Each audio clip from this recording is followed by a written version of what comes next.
Greetings, survivors and friends. SHADOWFRAX here with everything that's happened in this month's exciting maintenance Rust patch that dropped this week, where the maintenance in question mostly involves changing bulbs, but there are some other decent-ish quality of life improvements to go over, so let's do that now. The max distance that gunshots can be heard from was increased in this patch. Before, it was 350 meters for everything, but now it's 400 meters for pistols, the SAR, SKS, SMG and shotties, etc., 500 meters for the AK and LR, and 600 meters for LMGs, the minigun, bolty and L9. The overall effect of this should be to make the world feel bigger and give more opportunities to run to or from nearby gunfights.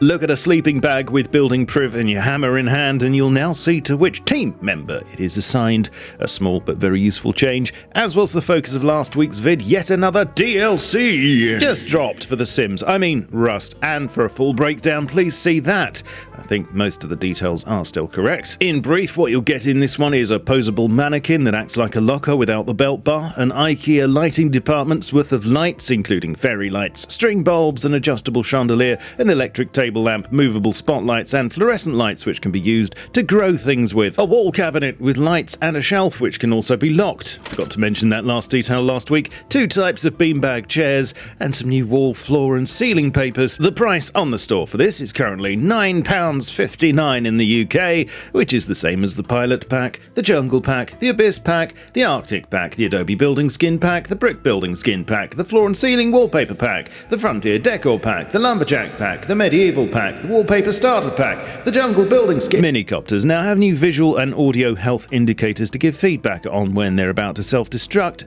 similar to how others already work. There are better animations for foliage displacement as players move through it, and volumetric clouds are now on by default. The plan is to completely replace the old clouds eventually, and the settings to control volumetric clouds have now been moved from experimental to the normal graphics settings tab. There's continuing work on server performance, which centers around faster server occlusion, player-related logic and managed threads. This gets technical, so I'll refer you to the blog if you want more info, but the baseline is that it should allow servers to scale better with higher player counts and will be slowly rolled out and monitored as time goes by. For server owners, please be aware that there will be a minimum encryption level required for your server to appear on the browser, and although this should be handled as default, if you wish to check this, you'll find the details here if you pause or on the blog. And in some other notable changes this month, workshop submissions using the in-client Skin Creator tool now automatically take screenshots that are included in the upload. A long-running bug that caused player eyes to sometimes appear closed has now been fixed, so no more power naps for you. A fix for players being invisible when respawning whilst asleep was made.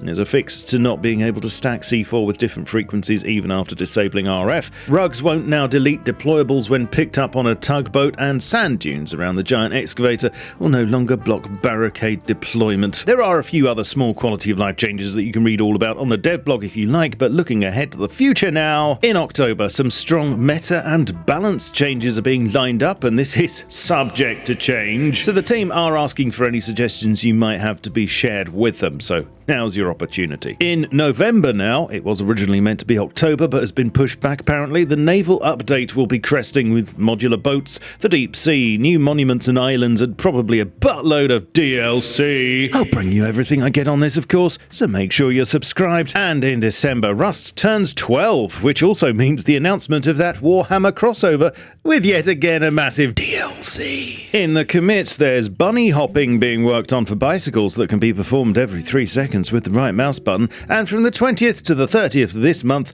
another round of Twitch drops will be here with Rust Kingdoms 3, so save the date for that. Right, you are up to date. Leave a like and a sub, join me on all my socials and my Steam group, and feel free to support my work here via YouTube memberships, super thanks, or my Patreon. Links are all below. I'll catch you all soon, but in the meantime, keep calm and stay rusty. Cheerio.